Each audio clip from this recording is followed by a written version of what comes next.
밝히고 있는 내용입니다. 그 아이러니가 단순히 설명하면 이렇습니다.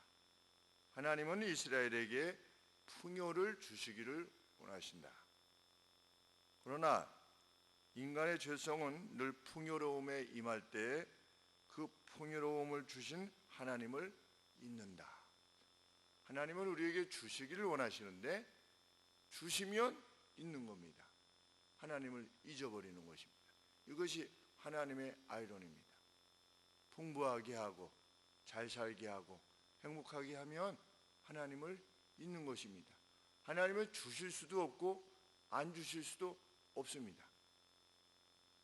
이것에 대한 하나님의 안타까움을 대신 모세가 기록을 통하여 이스라엘 백성들에게 주셨습니다. 우리 북유럽도 보면 다 하나님을 잊었습니다. 그들이 가난하냐? 그렇지 않습니다. 풍요롭습니다. 근데 하나님을 다 잊는 것입니다. 우리들도 부자들 가운데 예수님을 잘 믿으시는 분들 찾기가 매우 어렵습니다.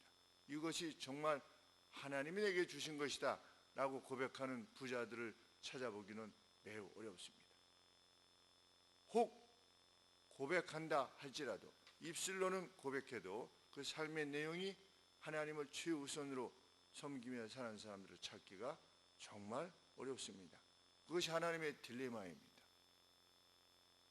우리는 하나님이 안 주실 것을 우려하는 것이 아니라 주시면 어떻게 할 것인가를 고민하는 사람이 되기를 원하는 것입니다. 하나님은 본래 주시기를 기뻐하시는 분이시기 때문입니다. 우리는 하나님이 안 주시려고 그러는데 자꾸만 주십시오 주십시오 왜 안 주시냐를 고민할 필요가 없고, 하나님은 주시기를 기뻐하는 사람인데 주실 때 과연 내가 하나님의 주심을 잊지 않는 사람이 될 것이냐를 고민하는 사람이 되기를 원하는 것이죠. 그래서 하나님은 잊지 말아라 뭐를? 크고 두려운 광야를 통해서 너희를 인도해내신 나를 잊지 말아라. 거기에 뭐가 있었냐? 불뱀들이 있었다. 사나운 뱀들 잊지 않았느냐? 거기에 전갈 잊지 않았느냐? 그리고 그 땅은 물 없는 메마른 땅이지 않았느냐? 그런데 그 땅을 내가 통과하게 하지 않았느냐? 부싯돌과 같은 돌로부터 물을 내지 않았느냐? 다 내가 너희를 인도하여 냈다는 사실을 결코 잊지 마라. 왜? 이제 곧 하나님께서 약속하신 땅에 들어가게 될 것이기 때문입니다. 이제 막 요단강을 건너서 가나안 땅에 들어가서 여리고 성을 하나님께서 무너뜨리시는 바로 그 목전에 있는, 그래서 가나안 땅에 들어가는 바로 그러한 상황 가운데 있어졌기 때문입니다. 그래서 그 약속하신 땅에 들어가서 필요 이상의 음식을 취하게 될 때, 이제는 광야에서는 환난이 유혹이 됐다면 이제는 풍요가 유혹이 되어졌을 때 나를 결코 잊지 말아라. 무엇을 잊지 말아라? 11절 말씀에 내가 오늘날 네게 명하는 여호와의 명령과 법도와 규정들, 이런 것들 잊지 말고 여호와를 잊어버리지 말아라. 그러니까 달리 말하면 여호와의 명령과 법도와 규례를 잊어버리지 말고 지키라. 그것이 여호와를 잊어버리지 않는 것이다. 왜? 여호와께서 주신 모든 명령의 내용은 무엇입니까? 여호와를 잊어버리지 않게 하시는 것입니다.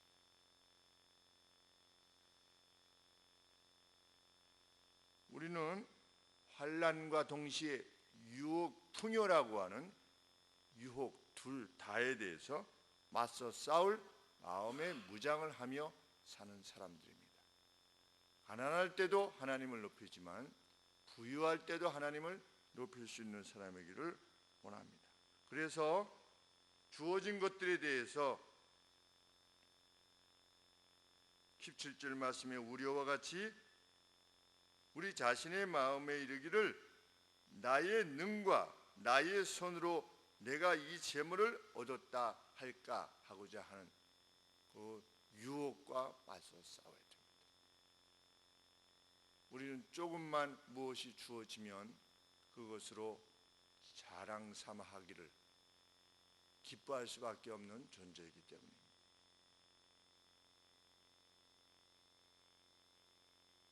우리는 과거에 있었던 모든 고비로부터 오늘에 이르게 된 것이 혼자의 힘으로 빠져나오지 않았다는 것을 기억해야만 됩니다.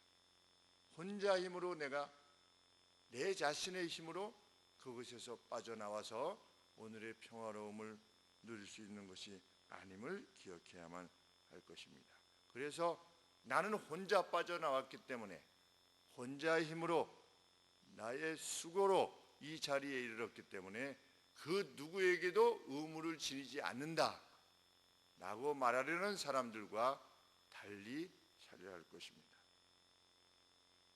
우리의 선한 인생을 누가 즐기게 하셨는가? 하나님께서 즐기게 하셨다라고 하는 선한 회고 그리고 그 기억들로 충만한 우리들은 하나님의 명령과 규례와 법도를 지키고 살 것입니다. 그 명령과 규례와 법도가 요구하는 것은 무엇입니까? 내가 너희를 대한 바와 같이 너희도 너희 하나님의 백성에 대해서 자비하라입니다. 내가 너희에게 자비한 것처럼 너희도 그들에게 자비해라. 내가 이 자리에 이른 것은 나의 손으로 나의 덤으로 나의 은총으로 인한 것이 아니냐. 너희도 나의 규정과 나의 법도를 지키라. 하나님의 법도를 한마디로 말하면 무엇입니까? 그것은 사랑입니다. 하나님의 은혜를 기억하는 사람은 그래서 사랑할 수밖에 없습니다. 너그러울 수밖에 없습니다. 그런데 타락한 이스라엘의 모습을 보면 결코 너그럽지 않았습니다. 사랑하지도 않았습니다. 그들 가운데 있었던 고아와 객과 나그네들을 돌보지 않았을 뿐만 아니라 과부의 재산을 삼켰습니다. 그리고 그들의 딸들을 자기의 즐거움을 위해서 삼았습니다. 재판장들은 이익을 위하여서 재판했고 관원들도 마찬가지였습니다. 광야 교회가 타락했던 것처럼 이스라엘 백성들의 교회들도 타락했습니다. 오늘날 교회의 가장 분명한 타락은 다름 아니라 형제가 형제를 자매가 자매를 돌아보지 않는 것이 될 것입니다. 하나님의 은혜를 기억하지 않고자 하는 것입니다. 자기가 자기의 자리에 이른 것이 자기 힘으로 된 것인 양 그렇게 행동하는 교회들이 되고 말았습니다. 우리는 다시금 돌이켜보아야 될 것입니다. 정말 하나님의 법도와 규례를 지킴으로 하나님의 은혜를 기억하는 자로서의 삶을 살기를 우리는 원합니다. 하나님은 그런 이들에게 약속하셨습니다. 너희가 내가 준 땅에서 영원토록 살 것이다. 가나안이라고 하는 그 풍요와 그 평안 가운데 너희들이 영원히 살 것이다 라고 하나님께서 말씀하셨습니다. 우리에 대해서는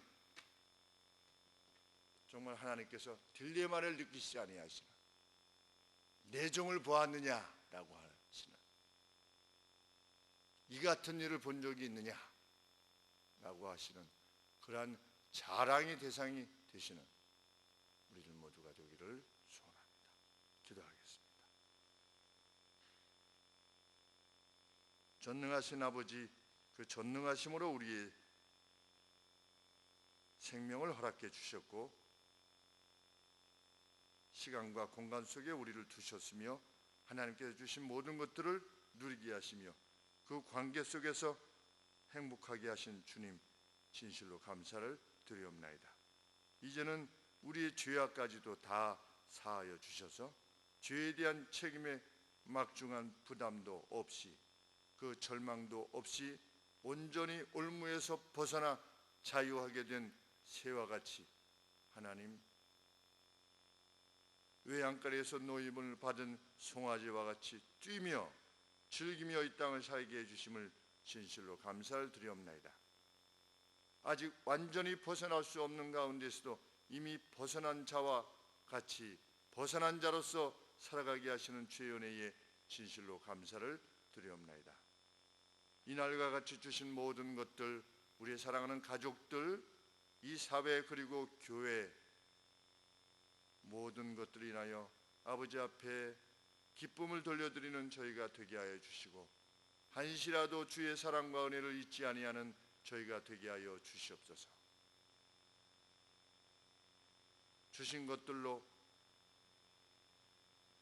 하나님께서 함께하게 한 이들 모두를 돌아보고자 하였던 이들과 같이 초대교회의 그 모습과 같이 하나님 저희들 그렇게 살아드릴 수 있게 하여 주시고 그리하여 교회를 통하여 세상에 대한 분명한 뜻을 지니신 전능하신 하나님 자비 하나님께서 살아계시다는 것을 세상에 드러낼 수 있는 저희 모두가 되게 하여 주시고 그 마음이 새로워지는 귀한 이 한 주간이 되게 하여 주시옵소서.